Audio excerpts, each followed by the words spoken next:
ये दुखों का खजाना काम अर्थात इच्छा, इसका त्याग करके भगवान की शरण में होकर जब तक नाम जप नहीं करोगे, स्वप्न में भी तुम्हें विश्राम नहीं मिलेगा। और नाम जप ये गंदे आचरण करने वालों के हृदय में नहीं हो सकता। नाम परम पवित्र है।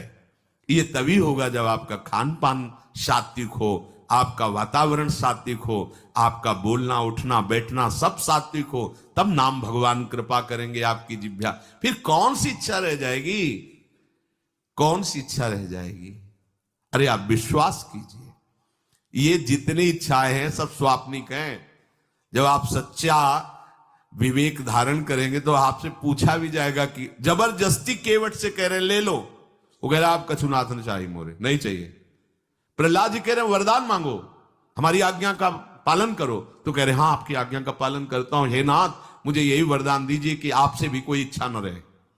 ये वरदान मांगा कि आपसे भी कोई इच्छा। आप सोचो क्या है ऐसा भागवती रस कि जिसको वो मिला तो भगवान से भी कह देते। और भक्त तो बड़े विचित्र विचित्र है, वो भगवान से कहते तुम्हारी इच्छा क्या है प्यारे, बोलो हम पूर्ण करते हैं। तुम्हारी इच्छा क्या है, हमारी तो कोई इच्छा ही नहीं, आप बोलो आपकी इच्छा क्या है, आप क्या चाहते हो, मैं कैसे आपको रिझाऊं। ये जब कामना को लेकर के मनोवृत्ति का प्रवाह संसार की तरफ होता है, तब ये कामना ही हमें राग द्वेष में बांध देती है। जो महापुरुषों ने उपासना करके शास्त्र स्वाध्याय करके अनुभव किया है, उसे ध्यान से सुनो।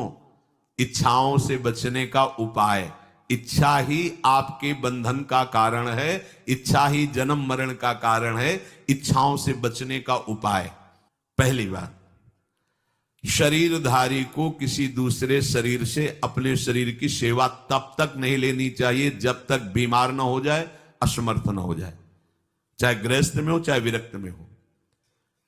ध्यान दीजिए। अच्छा, साधु वेश में ये जरूर सावधानी रखनी चाहिए, ध्यान देकर सुनिए। जब तक आपका शरीर स्वस्थ है आप किसी से किसी भी प्रकार की सेवा स्वीकार न करें। भिक्षान्न के सिवा कोई भी सेवा स्वीकार न करें। अपने शरीर की सेवा तब तक करें जब तक आपका शरीर असमर्थ नहीं हो जाता। असमर्थ हो गए तो फिर हरि ही करें आकर स्वयं, या किसी को भेज दें, उनके बस की बात है।